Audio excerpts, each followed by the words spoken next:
Hi అండి. అందరికీ నమస్కారం. మన దేశంలో ఉన్న జాతీయ రహదారులపై ఏప్రిల్ 10వ తారీఖు నుంచి టోల్ ప్లాజాల వద్ద నగదు చెల్లింపులనేవి పూర్తిగా నిలిచిపోనున్నాయి.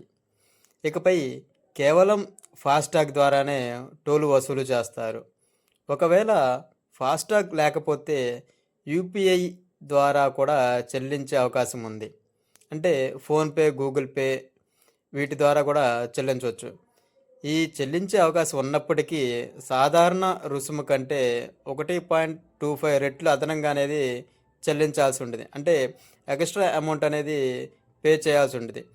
ఈ ఫాస్టాగ్ ద్వారానే ఎందుకు చేస్తున్నారు అంటే, నగదు రహిత లావాదేవీలను పెంచేందుకు ప్రభుత్వం అనేది ఈ నిర్ణయం తీసుకుంది.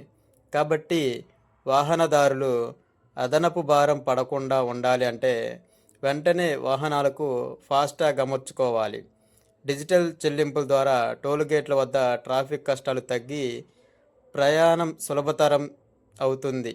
కాబట్టి ప్రయాణానికి ముందే మీ ఫాస్టాగ్ బ్యాలెన్స్ చెక్ చేసుకోవటం మర్చిపోకండి.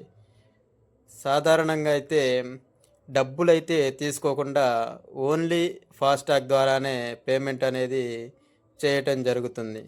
ఇది టోల్ ప్లాజాల గురించి.